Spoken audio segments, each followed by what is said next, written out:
Hi,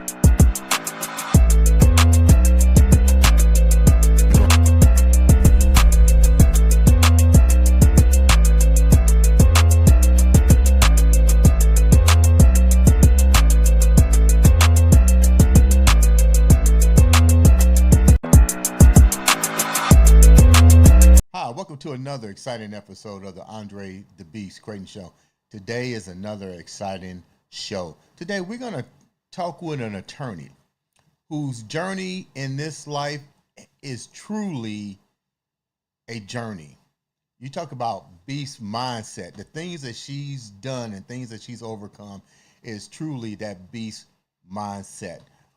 Let me introduce to the show Miss Cynthia Murphy, attorney at law. Welcome to the show, Cynthia. Thank you for having me. Let's get right down to it. We were sharing off camera your journey. Tell the viewers a little bit about Cynthia Murphy before we go deep into your life's journey. Now or in the past? Let's start right from the beginning with that remarkable. What was it like in your childhood? Let's start there.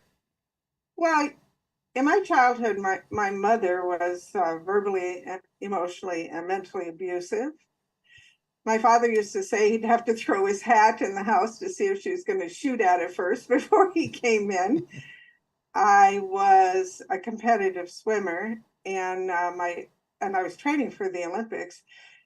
I lived in Belleville, Illinois, and my coach was at Carondelet, which is part of St. Louis, about an hour away. Mm-hmm.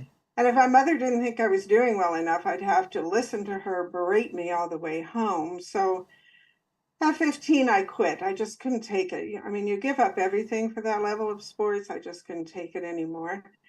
And my father became withdrawn. My mother's 94. She's still alive.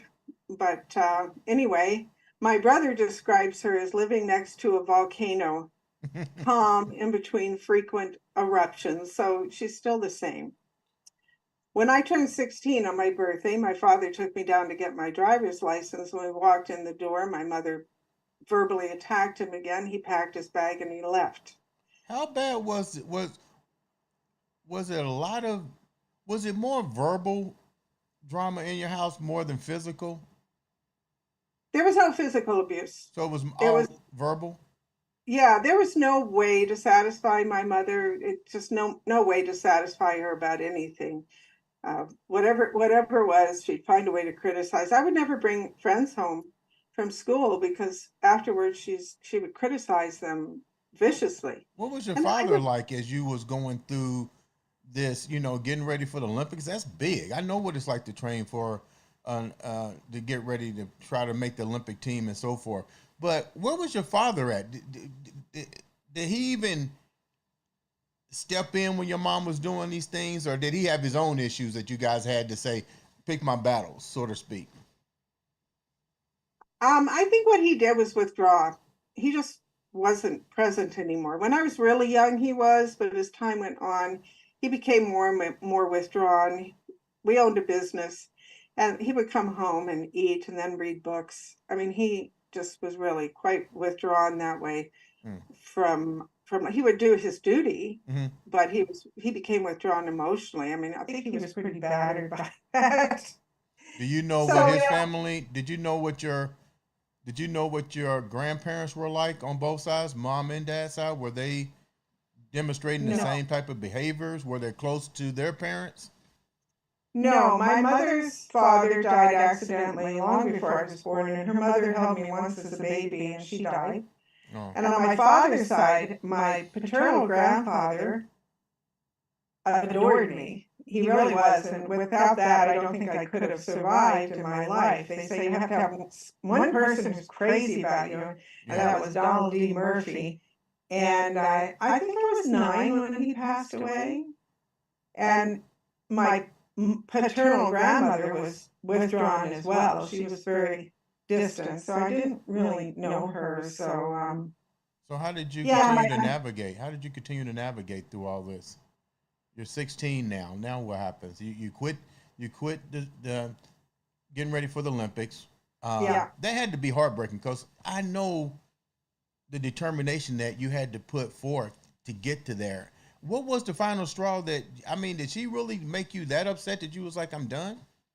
Well, keep this in mind. Let's say summertime, we would go to the outdoor pool at Shaw Park, and we would work out from 6 in the morning until noontime, nonstop, 6 hours a day. Yeah. And during school, I would go to a different trainer in the morning before school. And after school, my mother would be waiting for me and I would train after school. I mean, this is all absorbing. I had no time for friendships. I had no time for arts and music, which I love. I had no time for anything else. It takes a full and complete sacrifice. But if you're not being appreciated at home for the sacrifice and instead you're being criticized for not sacrificing enough, there does come a breaking point where you realize you've given it all that you can give and you can never satisfy, well, in my case, my mother. I could never satisfy her and I couldn't do more. You can do so much, right? But you can't do more. I mean, I'm talking 11, 12, 13, 14 years old. I mean, how many 12, 13, 14-year-olds do you know who work out 6 hours a day? Right. Right. That was me. And then have to face the criticism and the denigration verbally of your mother all the way home because she doesn't think you're working hard enough. So when She wasn't out there working. So when did you decide to leave? When did you decide to make the move? I think it was maturity. You know, at 15, I was mature enough to stand up and say, I'm not taking this anymore. At 11 or 12 or 13, I'm sure I was still trying to please my mother in this and everyone else. Right. But at 15, it was like, I really don't care anymore to please you. I'm not doing it. Did you have a support group to go to when you decided to make this voice? I did not. So what did you do? Well, I was pretty lonely and depressed in my year that I turned 15. I used to, basically sit by myself under a tree and really feel sorry for myself. This was before my parents split up. I was quite depressed and feeling sorry for myself because of where I was. And then, it didn't get better after that because my parents split up and then they made it clear they didn't want me. And I was 16. How did they make it clear they didn't want you? Did they verbally tell you they don't want you? Yes. It was on my 16th birthday, so I'm barely 16. I chose to live with my dad, and then he met somebody, and he stayed in the house, and my mother moved on. And we had this intercom in the house. She would feed him her father was a medical doctor, and she would get drug samples from him. And then she would feed him alcohol. And they would call me up on the intercom, Cynthia, come to the bedroom. And I'd come up and they'd be nude in bed with the sheets pulled up. He would offer me $200 to leave the house right now. Why? The why you can never answer. And I mean, even then, at my age, I looked at him and said, you got to be kidding. You really think I'd take $200 and leave? So then I found out that they hired a private investigator to try to catch me in wrongdoing so they could have an excuse to kick me out. I'm surprised they didn't find anything wrong. I was certainly not an angel, but not. And finally, he rifled through my purse, found my birth control pills, and he kicked me out over that. And I was like, really? I thought you'd be happy I'm not going to get pregnant as a teenager. But that was his excuse. He was looking for an excuse. So I went to my mother who said, well, you chose him over me and I don't want you. You can stay here a little while and then you're gone. So I went and lived in communes. I lived in a commune in St. Louis and I put myself through 1 year of St. Louis University. And then I got on my bicycle. And I left. I was working at the American Automobile Society. Yeah. I was doing these. In those days, they called them triptychs, right? They were books that had pieces of maps in it. And there were two places I wanted to go. One was Australia, and I couldn't afford that one. And the other was Canada, and I could get on my bike and ride to Canada. So I did. before you go. Hold down before you tell that story to Canada. What's this again? I said, hold down for a minute before we tell Okay. that story on Canada. I'm trying to, I'm taking all this in because people need to understand this. This is live. I mean, this isn't rehearsed. I'm just finding out this information. So your parents tried one. They was dysfunctional clearly. When you Right. decided to leave and he kept putting you out, and you told your mom he put you out and all these other things, what was your mom's take? And I mean, I can't even fathom you being a female and saying get out of my house and go figure life out. I mean, did you share this with anybody? Did you have any type of support group whatsoever you can go to? I did not. I had no support group, but I was a hippie. And in the commune, that was my support group. But of course, it was full of drugs. And, like every time you walk in, they're handing out drugs and so forth and so on. I didn't want to stay in that subculture. I mean, it wasn't the idea of being a hippie, but I didn't want to stay in drug culture. So I wanted to get out. And a big impetus for me was while I was away, because I was always working. I worked in the family business when I was 12 or 13 years old. I wanted to take it over. Mhm. And my dad said, no, you're not. Your brother's going to take it over. And he said, no, I'm not. But it still wasn't in the works for me because my dad wasn't going to let a girl take over the family business. So I was always working. And when I was 14, 15, I was a lifeguard and I was teaching swimming. And when I was at St. Louis, Missouri, I was working at the American Automobile Association. I have always worked. I'm 69, I'm still working. Where was I your have brother at during all of this confusion and them putting you out of the house? Where would your brother stay? Did they keep him and Oh live? yeah. Oh yeah. They kept him. They fought over him.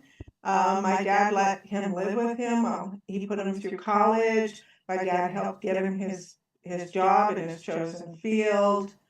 Yeah.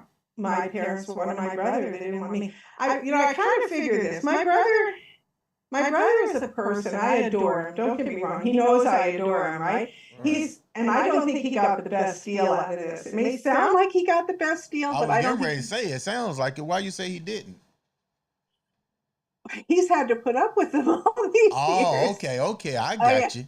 yeah, he's had to put up with it. And my dad finally his second marriage ended. And he ended up being an alcoholic, and he had financial problems. So my brother had to help him, and my mother's having problems. My brother goes down. He has to put up with all this. I really think he got the worst deal out of it. But he was like this. My parents would say to him, his name is Bob. They say, Bob, go do whatever, and he'd say, okay, fine, and he'd go out and do the opposite, and they didn't care. Mm, And they would say, Cynthia, go do something, whatever it was. I'd say, why would anyone do something as stupid as that? mhm. And they looked at me like I'm a demon child because I am forthright in my communication. And I'm not going to say yes and then go out and do the opposite. It just isn't me. It's never been me. It still isn't me. And I will say my truth, even though people don't like it. So my brother just kept his head down. He just kept a low profile as Right. he always does. And now I look back on it, I mean, I had years, maybe 10 years where I grieved over how I was treated, but now I look back and I look at that and say, I really was privileged. I mean, how many young people at that age have self-determination? Hold Not that. many. Hold that thought. Speaking of self determination, your journey still continues. You do Yes. something that I told you that is crazy. You get a bicycle. Now what I, happens? well, I had a bicycle, and I bought this special bicycle. In those days, it was special. It was a 15-speed Jetane traveling bicycle. So it was made for touring. And I rode it everywhere. So I talked to the guy who sold me the bike, and he told me he rode his bicycle to Alaska. I said, oh, wonderful. Tell me how you did this. So he told me how he did it. And he told me how to pack for it. for my trip, you make 3 piles. Pile 1 is absolutely essential. You can't live without. Pile 2 is what you'd really like to take with you. And pile 3 is extra. And you get rid of piles 2 and 3 and only keep pile 1. So that's what I did. And, I didn't tell my parents I was getting ready for this, but shortly before I left, at the end of the school term, I came back to the commune and had found out that some guys with sawed-off shotguns showed up, threatened violence, and stole, the stash that the roommates were dealing. They were dealing pot, right? They were dealing pot, and then right after that, I got a phone call from someone saying, "You don't know me, but I know you, and I want to set you up in dealing." And at that point, I went, "You know what? I got to leave tomorrow. I don't want to be part of this. I'm leaving." Now, So I did. How old were you when all this is taking place? I would have, by then, I would have been 18. So you're 18 years old, and now you're getting ready to go on an excursion all the way to Canada on a 13, 15 speed bicycle, which I've never heard of. Take us down that. Take us down that. First of all, how do you do it? Because you're a female. You're young. What were you scared? I mean, or were you that adventurous that fear was no longer an option for you now? Now it was just enjoying life. I was petrified the first 2 nights I was sleeping outside. I think part of that was I watched too many horror movies, and I had this feeling like the blob monster was going to come out of the bushes, or some other thing, or some rapist was going to find me in the middle of the woods. And, as time went on, what I really discovered was most people are decent and kind. I know there are people who aren't, but in my experience on that trip, I would look up and I would see it's going to rain. And inevitably, someone would run up to me and say, "Who are you? Where are you going? If you were my daughter, I'd want someone to take you in."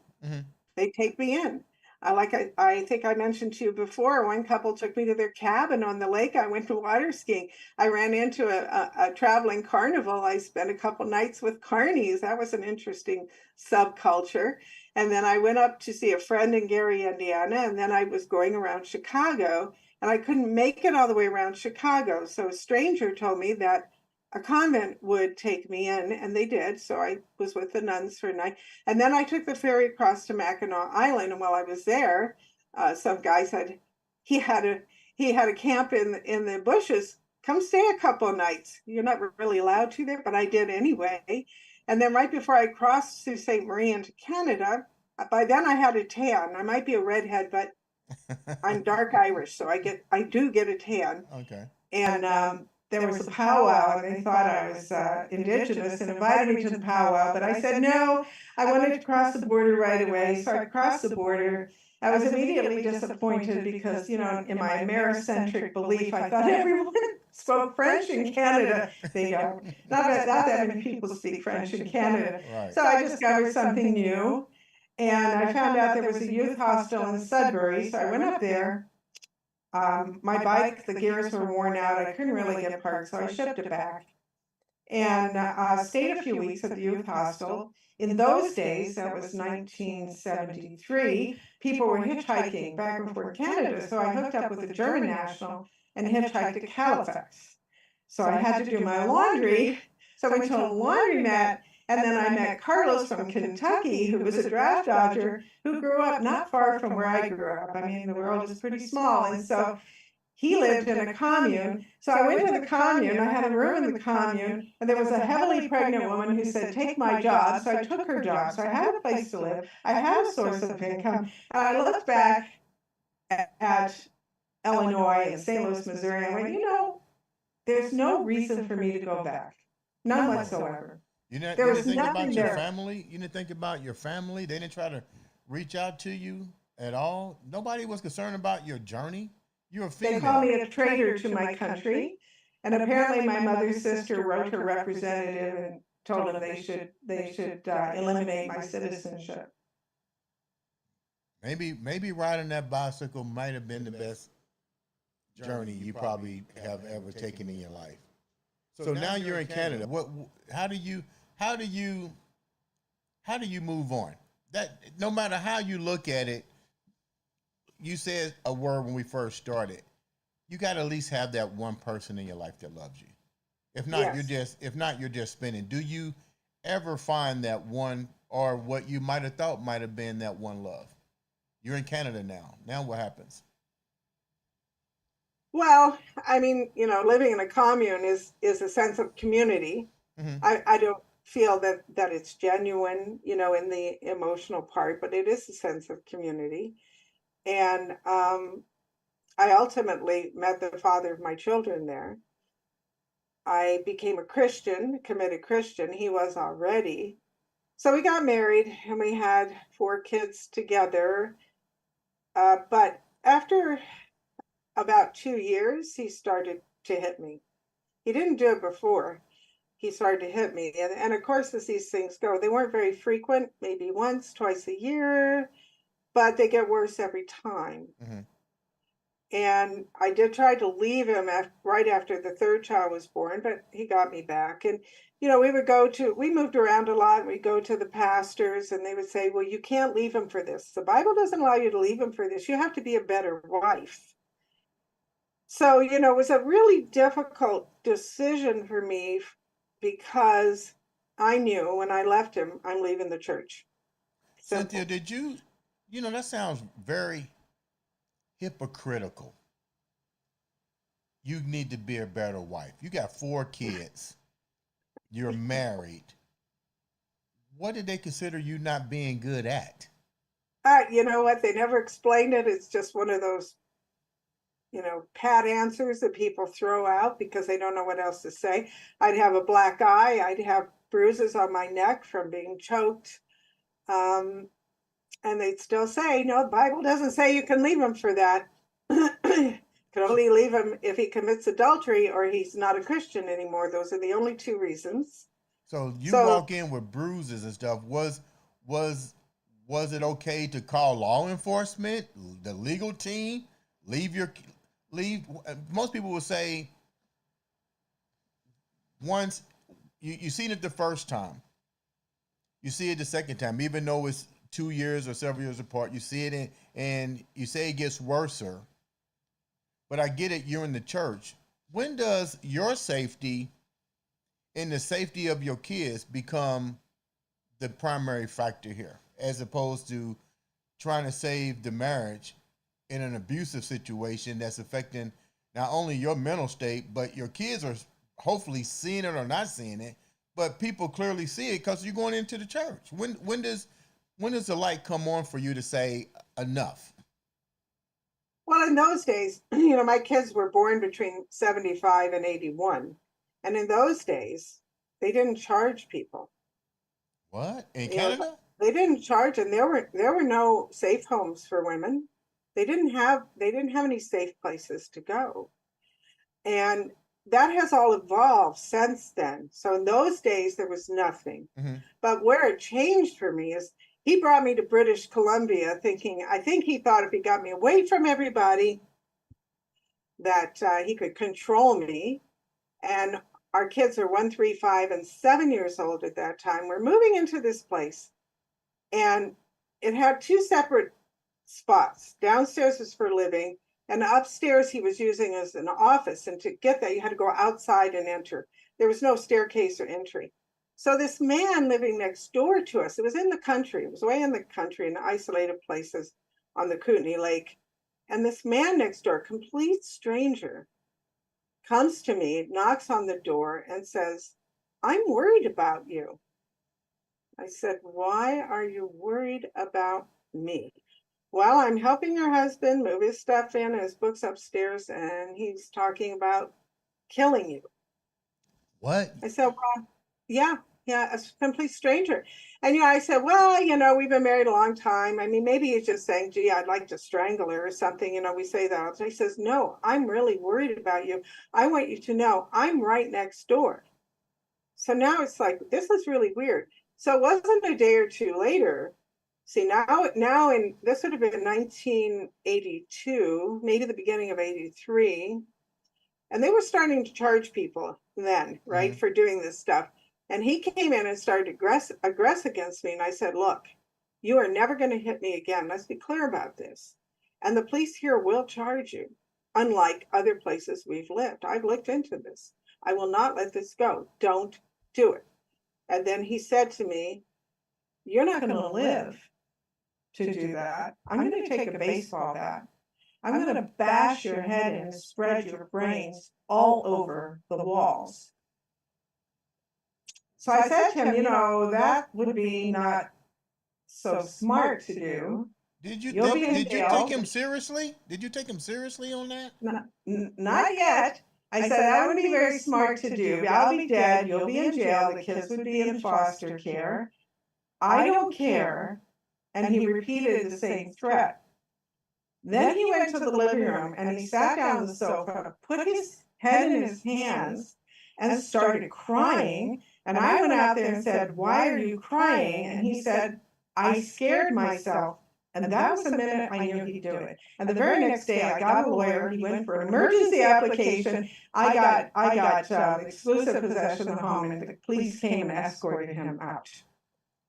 It was that fast. But when they escorted him out, you shared a revealing moment here. He realized he had a problem, so to speak. Did he get help for it or what? No, he married at least 3 times after that, and I know from at least 2 of them that he continued to do it, but they were down in the States, right. Which I still think they weren't charging people yet where he was. But British Columbia they can be, somewhat ahead of the curve. So no, I don't think he's dead now. I don't think he ever got help. Eyesight is 20/20. I know it's hypothetically, but what do you think? I know the mind can transcend time. We can't always predict it, but do you think he would have carried through with his actions had you stayed? Yes. When he sat on the sofa and cried, I knew he'd carry through and he'd be sorry he did it. He scared himself because he knew he'd do it. All it would take would be the right trigger and he would do it because it was in his mind. The neighbors saw, in fact, that night when he had to leave the home, that neighbor came over because he didn't own the place next door. He was just helping an old guy out. He came over and stayed with me with his shotgun.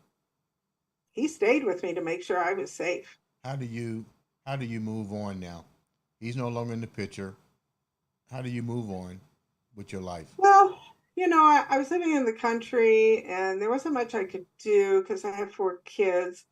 But the guy who I ended up getting involved with him, who came over to protect me, he taught me how to, I raised goats. I had 3 milkers. I made cheese from the milk. My kids had lots of goat milk. I raised 2 pigs. I'd get help to butcher them. I'd sell some of the meat. I'd raise a couple dozen turkeys. I'd sell half of them off. I raised chickens. We had eggs. So even though I had to go on welfare at that time, we did really well. We did. And there was an old couple in the town. They were an old couple, George and Betty. They're both passed now. And they said to me when my marriage ended, they said, look, we grew up in the 30s and we can tell you kids only need 3 things. And I still say this today. 1, they need one parent who's crazy about them. Only one. They're not going to need their dad. 2, they need a safe place to sleep at night. And 3, they need enough food to eat because kids who are hungry feel like they're poor. They don't need nice clothes. In our day, we didn't even have shoes. But as long as they have one person, safe place, and enough food to eat, your kids will feel like they're rich. And many years later, my kids went back to where we lived there on the Kootenai Lake, and they came back to me and said, Mom, were we really that poor? I didn't think we were. I said, well, you didn't think you were because you had enough food to eat. Now, with that, I can see that it's turned out to be a beautiful story. You're a lawyer. When did that take place in your life? Well, I did marry again, and his little boy from a previous relationship died. And after about 5 years of being married, he turned to cocaine. And it turned him into a mean, ugly person. And I said to him, and my kids were about adolescents, just coming into teenagers. And I said to him, look, if you're going to go down cocaine highway, I cannot go with you. I'll have 4 more problems on my hand. Mm-hmm.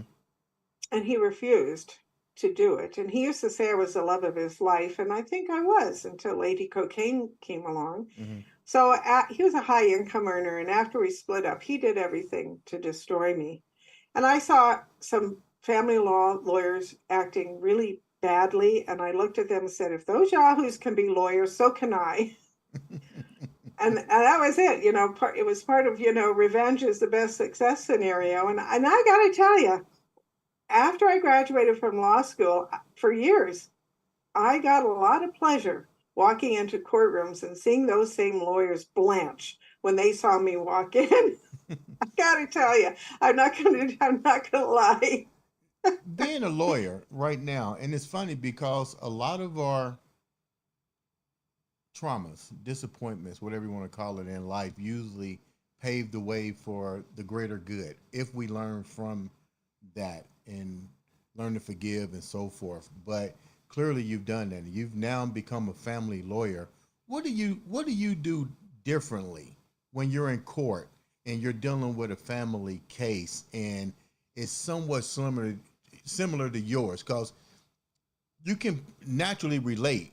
You can sniff out the Yeah. bullshit. You can sniff out the real. What do you bring different to a case when you're in family law court? Well, the one thing I have is I always have this forthright communication. It was probably the one thing my family didn't like about me, but I still have it. Another thing is I can relate to people. Yeah, I've been where you are.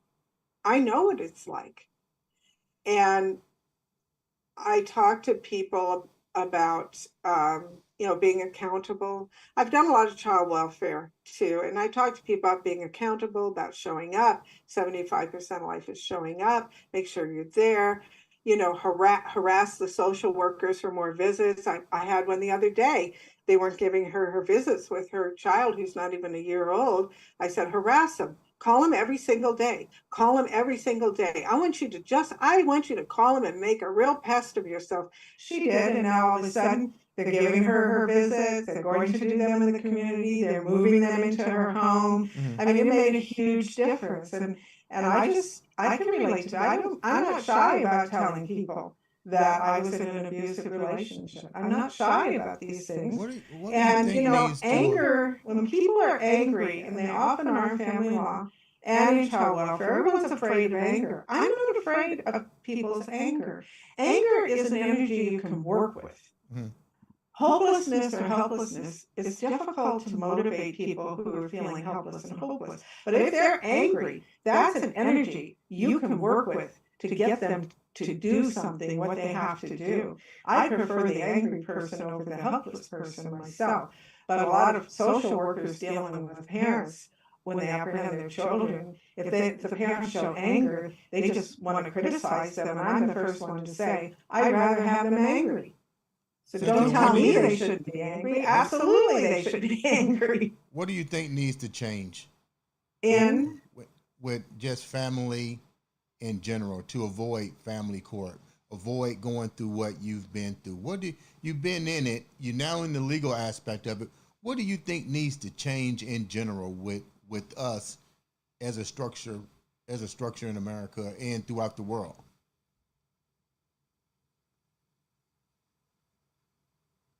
Well, I think things have mostly changed. I mean, men who or women, individuals who verbally and physically abuse others are now being held accountable. They're being charged. There was a case, I think it was in the 80s, uh, involving the Torrington, is it Pennsylvania? The Torrington Police Department, because there was a woman who had a restraining order and the police would not do anything. They had an administrative classification where they would respond to stranger abuse, assault, but they wouldn't respond to domestic assaults. It was an administrative classification.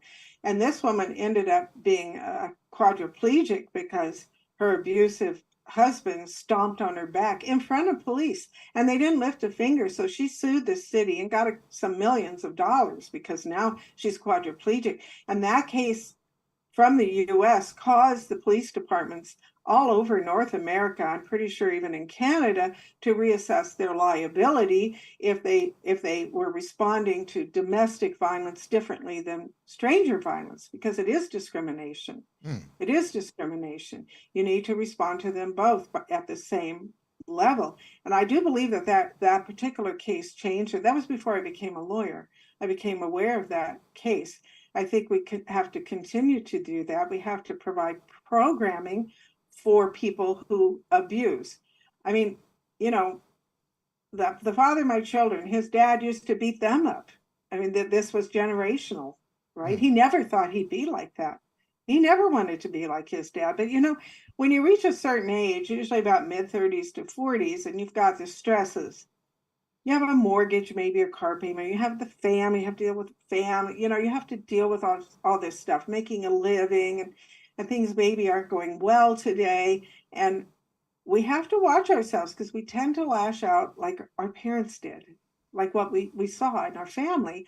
And that may not be the most wise decision. So people becoming aware of that and recognizing it when they see it, and getting help so that they find new ways of reacting to these things is really important. I mean, for myself, I left home so early that I began to forge my own way, which wasn't very good. I mean, I did pick a man who ended up being abusive, and I did go to some counseling for that, and recognize that, yeah, it was probably because, you know, we are comfortable with what we know. And if what we know is abuse, like from my mother, then you're comfortable. I mean, my husband was overly critical before he became physically abusive, like my mother, because, well, we're comfortable. We can deal with that. The unknown is more difficult to deal with. So I think what's really important is to embrace the absolute unknown. Like if you want your inner beast to grow, you've got to embrace the scary unknown. You know, if it makes you afraid, grit your teeth and do it, because it's probably the best thing.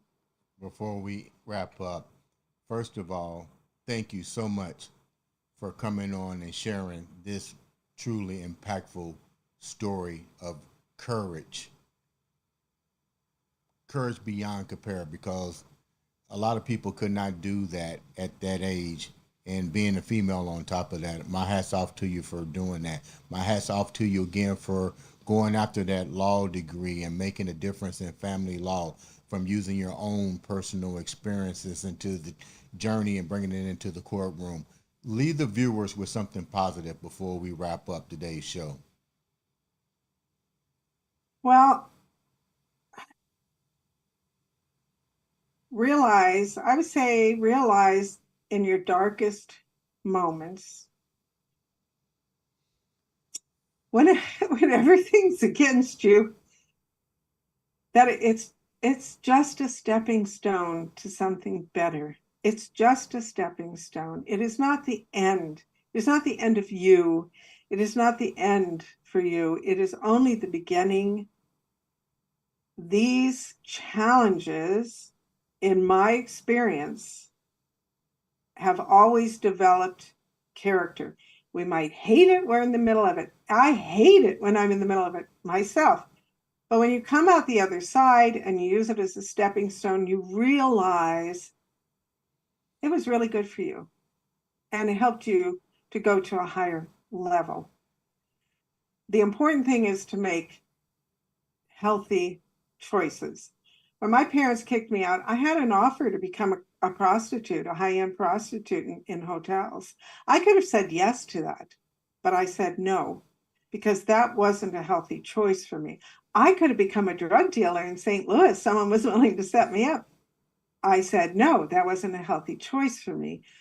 I think people inherently know what is a healthy choice as compared to an unhealthy choice. And although that healthy choice may be an uncomfortable one and scary as hell, grit your teeth and do it, because it's probably the best thing for you. I can almost guarantee that. Ladies and gentlemen, this has been another exciting episode of the Andre the Beast Crayton Show. Thank you for having me.